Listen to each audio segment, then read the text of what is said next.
폭군의 셰프, 폭군의 마음을 움직인단 한 사람, 그리고 망울롭게 숨겨진 금기의 요리, 뇌피셜 소설, 제3화 검은 숟가락. 하늘이 붉게 물든 저녁, 수라간 앞들에 무거운 기운이 내려앉았다. 오늘도 직접 수라상 차리시겠다고요. 윤춘식 내권의 목소리엔 걱정이 섞여 있었다. 연지영은 발 없이 고개를 끄덕였다. 그 손엔 날카로운 조리칼이 들려 있었다. 전날 밤 황이현이 수라간으로 내린 어명은 단 하나였다. 내 방식대로 준비하라. 대신 그 음식에 거짓이 있어선 안 된다. 궁중의 맛은 곧 정치였다. 지영은 그 의미를 점점 깨달아가고 있었다. 이번 수라상은 단추랑 구성이었다. 하지만 어느 하나 평범한 건 없었다. 된장에 절인 흑임자 소스를 깔고 성리버섯을 얇게 저며 얹는다. 전통 방식의 수육 위에 산초를 뿌리고 마지막으로 고추기름을 한 방울. 이건 프랑스식도 조선식도 아니었다. 단지 지영 자신만의 요리. 지영은 혼잣말처럼 중얼였다. 맛은 혀가 기억하는 게 아니라 마음이 기억하는 거야. 그 시각 수라간 뒤편에선 또 다른 기류가 감돌고 있었다. 지영이 또 왕의 입맛을 잡기라도 하면 우린 진짜 끝이야. 맥만수는 수군거렸다. 끝나긴 누가 끝나. 전하의 입맛은 하루가 다르게 변해. 곧 질릴걸. 엄봉식은 아무렇지 않게 받아쳤지만 말끝은 조금 덜리고 있었다. 한족에선 민개덕과 신막진이 숯불을 손질하며 속삭였다. 요즘 대령숙수 나으리 요리엔 향이 달라. 뭔가 깊어. 그러게 처음엔 이상했는데 점점 입에 감긴다니까. 중안 정좌에 앉은 이현은 오늘도 차가운 표정을 유지하고 있었다. 수라간에서 올라온 음식이 눈앞에 놓였다. 지영은 조용히 절을 하고 물러섰다. 이현은 수육을 집어 입에 넣었다. 젓가락이 멈추지 않는다. 궁 안은 숨소리조차 없었다. 낯설다. 그런데 익숙하군. 이현의 목소리는 낮고 단단했다. 지영은 놀란 눈으로 그를 바라봤다. 전하, 이건 어릴 적 어머니가 해주시던 방식으로 만든 어머니. 그 단어 하나에 이현의 눈빛이 흔들렸다. 그의 눈동자에 작은 흔들림이 일었다. 마치 단단히 얼어붙어 있던 얼음이 금이 가는 듯한. 그는 숟가락을 내려놓고 조용히 말했다. 너는 어머니가 남긴 그 책, 망울록에서 온 것이냐? 지영의 숨이 멎었다. 그걸 알고 계셨군요. 그 책은 내가 어릴 적 마지막으로 본 어머니의 손에 들려 있었다. 이현은 말을 멈췄다. 그리고 갑자기 목소리를 낮춘다. 난 내 어머니가 왜 폐비가 되었는지 아직도 모른다. 단지 그날 이후 나는 먹는 것을 멈췄다. 맛이라는 감각조차 혐오스러웠지. 지영은 가슴이 먹먹해졌다. 그날 밤 지영은 혼자 수라간 뒤편에 앉아 조리서를 펼쳤다. 망울록. 거기엔 단순한 조리법이 아닌 감정과 기억을 요리로 다듬는 방식이 적혀 있었다. 손끝으로 종이를 넘기며 그녀는 중얼거렸다.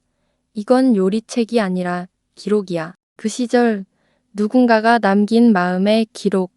검은 숟가락을 만나기 전 입은 감정의 문이었고 그 후로는 감정의 무덤이 되었다. 망울록의 여백에 적힌 문장이었다. 발소리가 들렸다. 익숙한 걸음. 이현이었다. 연지영. 그의 목소리는 평소와 달랐다. 조용했지만 무언가 결심이 서 있는 듯한 어조였다. 내가 만든 음식은 나를 움직였어. 내 기억과 마음을. 그럼에도 널 이 궁에 둘 수 있을지는 모르겠다. 왜죠? 내가 움직이기 시작하면 누군가는 무너져야 하거든. 이현은 품 안에서 낡은 검은 숟가락 하나를 꺼냈다. 어머니가 폐비되던 날, 내게 마지막으로 남긴 것이 이것이었다. 지영은 조심스레 숟가락을 받아들였다. 아주 단단한 나무로 만들어진 오래된 숟가락. 그런데 그 뒷면엔 작게 음각된 글귀 하나가 새겨져 있었다. 맛을 느낄 자, 기억을 두려워하지 말라. 지영은 숟가락을 쥔 손에 힘을 주었다. 전하의 미각이 감정이 닫힌 채 살아왔다는 뜻이군요. 그리고 이제 내 음식이 그걸 열어버렸지. 이현은 등을 돌리며 조용히 말했다. 망울록을 펼쳤다면 그 안에 숨겨진 레시피도 받겠지. 귀향이라는 이름의 요리, 그게 어머니가 마지막으로 남긴 레시피였어요. 그걸 완성한다면 넌 누구보다 많은 적을 만들게 될 거다. 그게 두렵지는 않아요. 지영은 눈을 떴다. 맑고 단단한 눈빛이었다. 그 시각 후궁 강목주는 자신의 침소에서 거울을 보고 있었다. 맥만수가 무릎을 꿇은 채 보고를 마쳤다. 망울록의 존재를 전하가 인지했습니다. 강목주는 천천히 웃었다. 하지만 그 미소는 섬뜩할 만큼 차가웠다. 그럼 이제 저 계집 지워야겠군요. 그날 밤 궁 뒤편 별당 바람 소리에 섞여 무언가 터지는 소리가 들렸다. 비상이다. 또 한 명이 끌려갔다. 지영은 놀라 문을 열고 밖으로 나섰다. 어둠 속 멀리 휘청이며 끌려가는 인형이 있었다. 수라간 하급 숙수였다. 그녀는 윤춘식에게 다가가 물었다. 무슨 일이 있었던 거죠? 그 아이가 왕의 명을 어겼답니다. 된장 숙성 일수를 잘못 기록한 것이 그 이유였어요. 지영은 말을 잇지 못했다. 그런 사소한 이유로 사람을 끌고 가는 것. 그것이 이헌의 방식이었다. 그녀는 윤춘식에게 다가가 물었다. 왕은 신하의 충성도, 후궁의 진심, 숙수의 진심까지 마드로 가늠했다. 그의 왕좌는 혀끝 위에 있었다. 지영은 떠올렸다. 첫 입국날, 수라간 복도 끝에서 그녀를 스쳐 지나간 말, 입맛 하나 잘못 맞췄다가 가족 전부 유배 간 숙수도 있었대. 전하는 음식을 통해 사람을 보는 분이시다. 그때는 그냥 소문이라 생각했다. 지금은 달랐다. 이 궁궐은 맛으로 목숨이 오가는 곳이었다. 다음 날, 지영은 망울록이 숨겨진 페이지를 찾았다. 그 장은 검은 실로 꿰매져 있었고 종이는 거칠게 바스러질 듯했다. 그 안에 적힌 조리법은 귀향이었다. 단지 요리가 아니었다. 사람의 기억을 요리하는 법. 한 줄의 문장이 있었다. 이 요리를 완성한 자 망각된 진실과 함께 왕조를 되돌릴 것이다. 지영은 아버지의 말을 떠올렸다. 그 책은 단순한 요리책이 아니다. 조선의 감정과 기억을 봉인한 문서다. 그날 밤 수라간 앞마당에선 이상한 일이 일어났다. 수많은 가마귀 떼가 하늘을 맴돌고 있었다. 불길하군. 엄봉식이 중얼였다. 그 시각 제산대군의 별궁 강목주가 조용히 앉아있다. 찻잔 속의 연기가 천천히 피어오르고 있었다. 지용은 위험한 계집입니다. 전하께서 마음을 여는 순간 우리 계획은 무너집니다. 제산대군은 무표정한 얼굴로 술잔을 기울이며 대답했다. 무너지지 않도록 하면 되지. 필요하다면 그녀를 없애는 것도 방법이야. 그러자면 먼저 수라간의 감시망을 둘어야 합니다. 맥만수를 움직여라.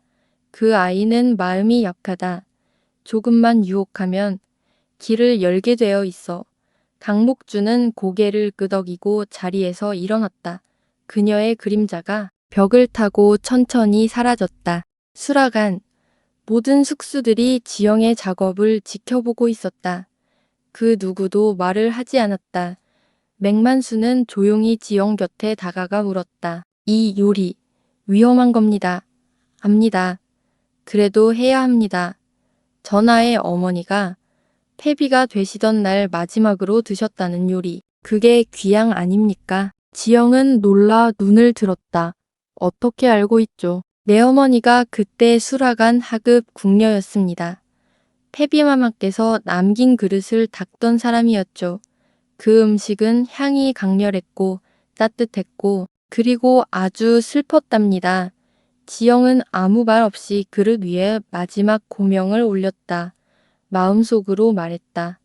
이건 단지 한 끼의 음식이 아니다. 이건 한 사람을 돌려 세우기 위한 기도의 그릇이다.